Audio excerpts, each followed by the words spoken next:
Hello and welcome to the November 2024 Maths Paper 2 Specimen paper. This paper is designed to give you a taste of what to expect in the upcoming exam. It is an opportunity to familiarize yourself with format, question types and difficulty level of actual exam. We will explore each question, discuss the concept and techniques required, and provide detailed solutions to help you understand the material, whether you are looking to get a head start on your revision or simply want to familiarize yourself with exam format. This video is designed to support your maths journey. Let's dive in and work through the specimen paper together. Number 1A, it is saying simplify 4 minus 1 3/4 plus 1 2/3. So whenever you are given mixed signs, you apply what is known as BODMAS. So BODMAS means that we are first going to solve what is inside the brackets before we do the division, multiplication, addition, and subtraction. So we want to solve what is inside the brackets first. We are having 4 minus, and then we need to convert this 1 3/4 to be an improper fraction. 4 times 1, 4, plus 3, we get 7/4, plus 3 times 1, 3, plus 2, we get 5/3. And then we are going to solve what is inside the brackets. This is paper 2, so we are allowed to use the calculator. So we say 7/4 plus 5/3. We are going to get 3 and 5/12. Then we need to convert this 3 and 5/12 to be an improper fraction. We say 12 times 3, it is 36, plus 5, we get 41/12. And then now we can now say 4 minus 41/12. We can punch on the calculator since it is a calculator version. So we say 4 minus 41/12. We are going to get our final answer is 7/12. Let us now proceed to part B. It is saying it is given that y is equal to 5.3 and z is equal to 4.2, both given to 1 decimal place. Find the minimum possible value of yz. Give the answer correct to 2 decimal places. So this question is on approximation. So first we need to find the minimum possible value of 5.3 since they have rounded correct to 1 decimal place in order to get 5.3. So the minimum possible is going to be 5.25, and then the minimum possible value of 4.2 of z, it is going to be 4.15, because if we say 5.25 correct to 1 decimal place, we are going to get 5.3. 4.15 correct to 1 decimal place, we are going to get 4.2. So now we need to punch on the calculator. 5.25 times 4.15, 5.25 times 4.15, we are going to get 21.7875. We are supposed to give our answer correct to 2 decimal places. So this is the first decimal place and the second. And then we are going to look at the 7. It is greater than 5, so we round up so that our final answer is going to be 21.79. Part C. A hotel has executive rooms and general rooms in the ratio 3:5 respectively. A general room costs $19 per day. On a certain day, all the 2,928 rooms were occupied by both executive and general customers, and the total takings from the rooms amounted to $66,612.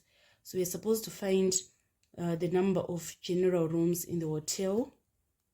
So first we need to calculate the total ratio. We say 3 plus 5 in order to get 8. And then the general rooms are represented by 5. So we say 5/8 of total rooms, which is 2,928, in order to find the number of general rooms in the hotel. So let us punch on the calculator 5 over 8 times 2,928. We're going to get our answer is 1,830. So it implies that the number of general rooms is equal to 1,830. And then on part 2, we are supposed to calculate the cost per day of an executive room. Here we are just given that the total amount from all the rooms, that is the both general and executive room, we are having this figure 66,612. So what we are supposed to do is we are given that general rooms cost $19 per day. So we are supposed to find the cost that is going to be obtained from the general rooms. We say $19 times 1,830. So we are going to say 1,830 times 19, so that we obtain 34,770. Now we want to find the total cost of executive rooms. We are going to say the total which was collected, it was 66,612, and then we subtract the amount obtained from general rooms, which is 34,770.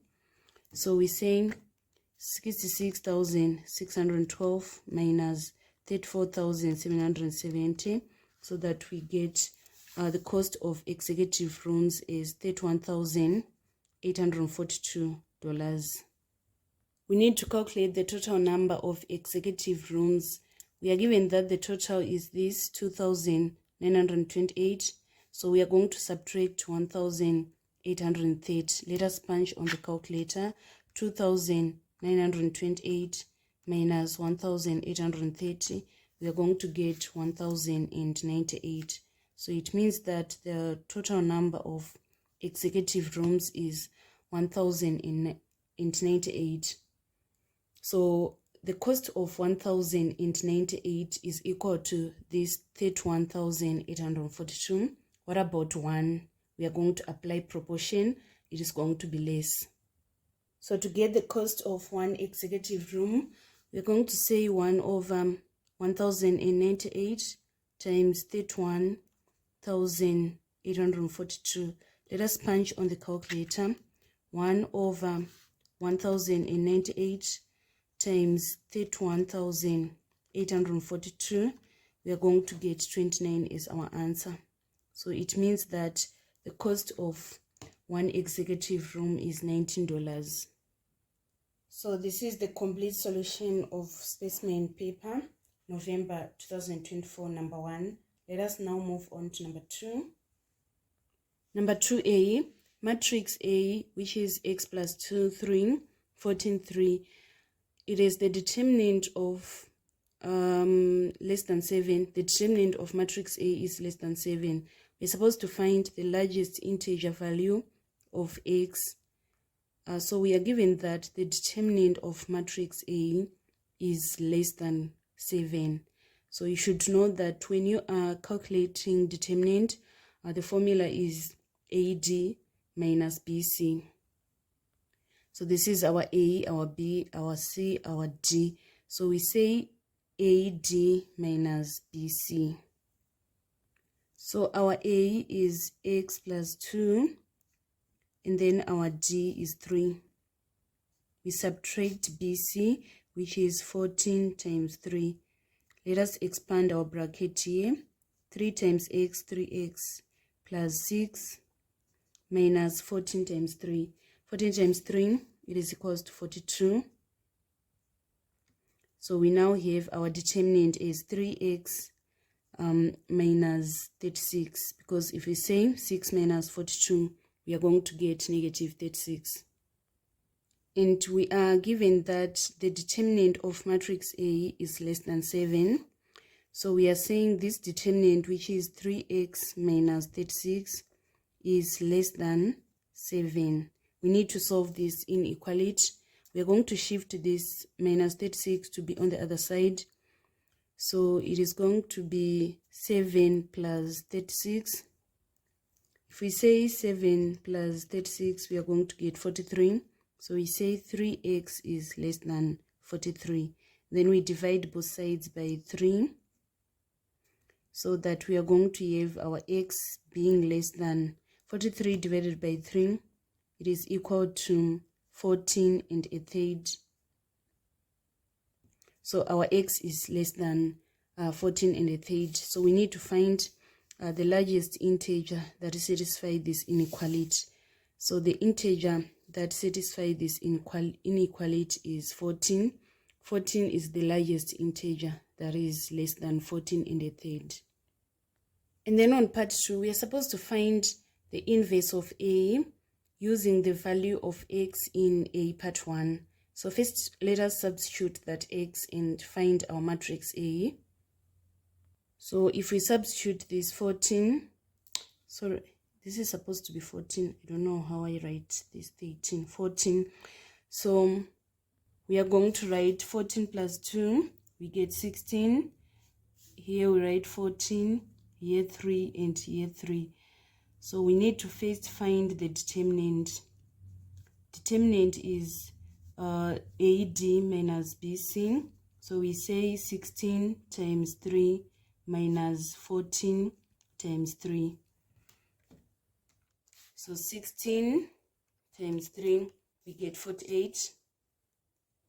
And then 14 times 3, it is equals to 42. 48 minus 42, we are going to get our determinant is 6. And then now to write the inverse of A, we are going to say 1 over determinant, and then 3 and 16, they are going to interchange their positions, and then 14 and 3, they are going to change their signs. So this is going to be the inverse of matrix A. Let us now move on to the vector question. Part B is then saying in the diagram PQ is equal to 3x, QW is equal to y, N is the point on PR such that PN is equal to 2NR. QW is produced to R such that QW is to WR is equal to 1:5. Express the following in terms of x and or y. So want to find QR, PR, PN, QN. I'm just going to copy them, and then we are going to use the diagram that is on the previous page. To find QR, we are going to use this information. We are given that from Q to W and then W to R, we are having 1:5. So it implies that QW is going to be 1/6 of the overall QR. So in the first part of the question, we are supposed to find QR. So we need to make QR the subject of formula. We are given that QW is equal to Y. So we are going to say Y is equal to 1/6 QR. And then we need to make vector QR the subject of formula. We multiply both sides by 6 so that our QR is going to be equal to 6Y. So that is how we solve QR. So next one, to move from P to R, we are going to say PQ plus QR. So our PQ is 3x, and then our QR obtained 6y. So this is going to be the vector PR. Next, we want to calculate PN. We are going to be guided by this information. It is saying PN is equal to 2NR. So here it means that we are going to have 2:1. So it means that PN is going to be 2/3 of PR. So we obtained our PR is 3x plus 6y. So we say 3 into 3x, we are going to get 1. And then we say 1x times 2, we get 2x. And then 3 into 6y, we get 2y. 2y times 2, we get 4y. So it means that the vector Pn is going to be equal to 2x plus 4y. So the next vector to be calculated is Qn. We want to move from Q to N. We are going to say Qp plus Pn. So here we are given PQ. If it is now QP, it means that we have changed the direction. We are now going to substitute minus 3x. So we write our QP is equal to negative 3x. And then Pn, we are going to take this 2x plus 4y. And then we add the like terms. If we say minus 3x plus 2x, we get minus x plus 4y. So this was the complete solution for number 2 that was in Specimen November 2024. Let us now move on to number 3. Number 3a, it was a question on psychogeometry. It is saying in the diagram P, Q, R, and S are points on the circumference of a circle, center O. POQ is a diameter of the circle. Arcs PS and SR are equal. QPS is equal to 57 degrees. Name the angle which is equal to SQR. So this is our SQR. So this angle is going to be equal to SQP. This angle and this angle, they are equal. This is because of being subtended by equal arcs. Next, we are supposed to calculate PQS. PQS is this angle that we want to calculate. You should know that angle in a semicircle is 90 degrees. This angle is going to be equal to 90 degrees. So to find this angle, we then say 180 minus 90 plus 57 for us to get our angle is 33 degrees. Next, we want to calculate QRS. QRS is this angle. So this is a cyclic quad because all the corner points are touching the circumference. So we are going to say opposite angles of cyclic quad, they are supplementary, which means they sum to 180. So we say 180 minus 57 in order to get our QRS is 123 degrees. And lastly, we want to calculate QSR. QSR is this angle.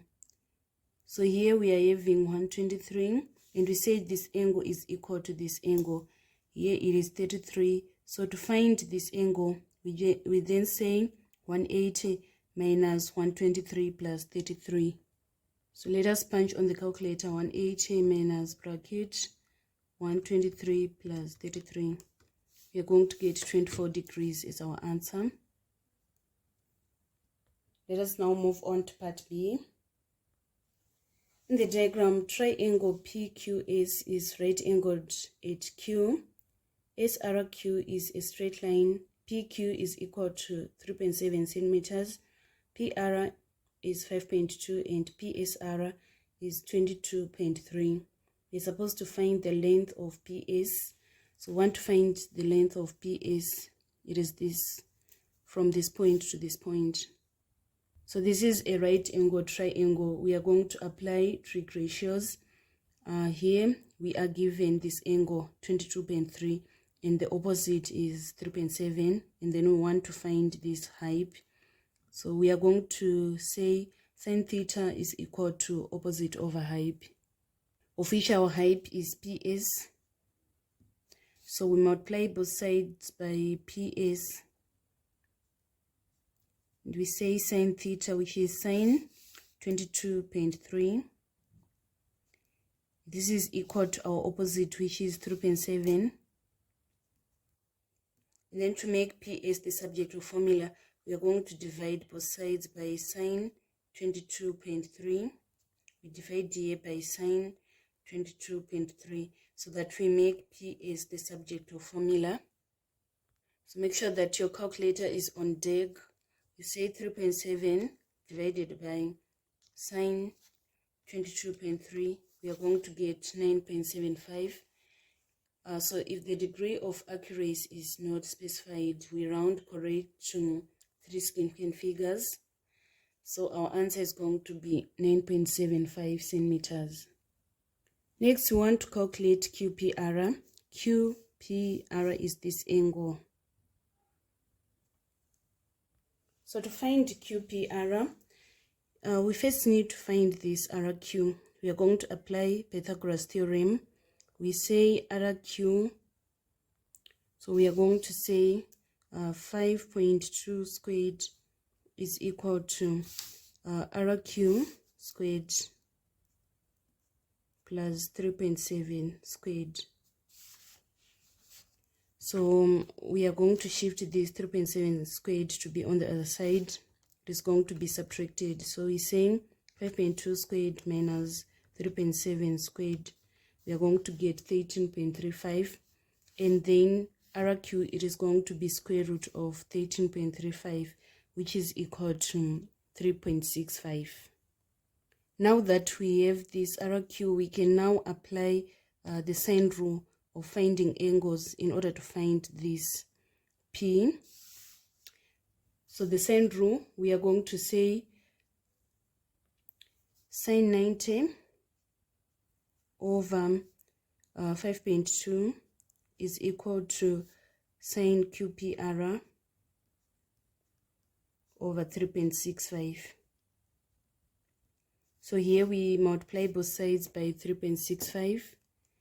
We say 3.65 times sine 90. We get 3.65. We divide by 5.2. We get this 0.70192. And then to find QPR, we then say sine inverse of 0.70192, 3076. So we say second function sine and get our angle is 44.58. If degree of accuracy is not specified, we round correct to one decimal place, so that our answer is going to be 44.6 degrees. The next one, to find SPR, this angle. So first we need to calculate the overall angle. We are going to say 180 minus 90 plus 22.3. We are going to get 67.7 degrees. And then finally, to find SPR, we then say 67.7 minus 44.6, which is equal to 23.1 degrees. So this was the complete solution of number 3. That was in November 2024 specimen paper. Let us now move on to number 4. Number 4A, a sweet shop sells cylindrical sweets, each of diameter 3.8 centimeters and length 4.9 centimeters. In this question, take pi to be 22/7. Calculate the volume of one sweet. So it is in cylindrical shape. So the volume for cylinder is pi r squared length, because we are saying area of the cross section times length. So our pi is 22/7, and then the radius is half of diameter. If we say 3.8 divided by 2, we get 1.9. So multiply by 1.9, and then the length is 4.9 centimeters. So we need to punch this on our calculators. We say 22/7 times 1.9 squared times 4.9. We are going to get our answer is 55.594. So make sure that you provide the units. The units is going to be cubic centimeters. If the mass of 1 cubic centimeter of sweet is 0.63 grams, calculate the mass of a sweet, giving the answer to the nearest gram. So here we are going to apply proportion. We are saying 1 cubic centimeter, it is equal to 0.63 grams. What about 55.594 cubic centimeters? It is going to be more. So we are going to say 55.594 times 0.63, so that we get our answer is 35.02422. Then we are supposed to round this correct to the nearest gram. It is going to be 35 grams. Let us now move on to part B. The diagram shows an arrow for a signpost cut from a rectangular sheet of metal measuring 30 centimeters by 20 centimeters. Calculate the area of the arrow. So want to find the area of the arrow. It is having this rectangle and this triangle. So it is very important for us to understand what is the length from this point to this point. Overall, we are having this 20 centimeters. So here we are going to say 20 minus 14 for us to get 6 centimeters. So it is from this point to this point. And then after that, we need to find this from this point to this point. It is 15 centimeters. So we say area of rectangle plus area of triangle. So area of rectangle, it is 15 times 6 because we say length times width. And then area of triangle, it is triangular in shape. So we say half base times height. Our base is going to be 20. We say 7 plus 6 plus 7, we get 20. And then the height is this 15. So we need to find the area. We say 15 times 6, we are going to get 90. And then here 22, 1, 20, 20, 10. 10 times 15, we get 150. And then 150 plus 90, we are going to get 240 square centimeters is our answer. And then on part 2, we are supposed to find the perimeter of the arrow. So when we are saying perimeter, it is the distance around the arrow. So it requires us to first calculate this slanting side. The slanting side is also known as the height. So we say slanting side squared or height squared is equal to 15 squared plus 10 squared. Then we need to punch on the calculator. 15 squared plus 10 squared, we are going to get 325. So now to find the slanting side, we are going to say square root of 325. Square root of 325 is equal to 18.01. So if the degree of accuracy is not specified, we need to round correct to 3 significant figures. So 1, 2, 3. If we check 2, it is less than. So it means that the slanting side is just going to be 18 centimeters. And then now to find perimeter, we now move around the arrow, adding all the length. So here, from this point to this point, we are going to have our 15. From this point to this point, we have our 6. Then from this point to this point, it is 15. This is 7. And then we have obtained 18. And also this is 18. And finally, we write this 7. And we need to find the total. So let us punch on the calculator. 15 plus 6 plus 15 plus 7 plus 18 plus 18 plus 7. We are going to get our answer is 86 centimeters. So that is the perimeter of the arrow. So this was the complete solution for number 4 in Specimen November 2024.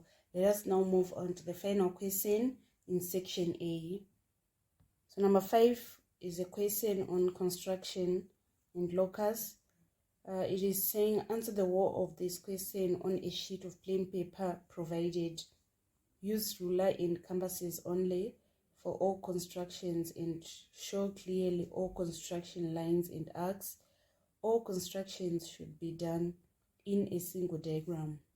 ABCD is a trapezium in which AB is equal to 6.5 centimeters, AD is 5.2, ABC is 120, and AD is perpendicular to AB. DC is parallel to AB. Construct the trapezium ABCD.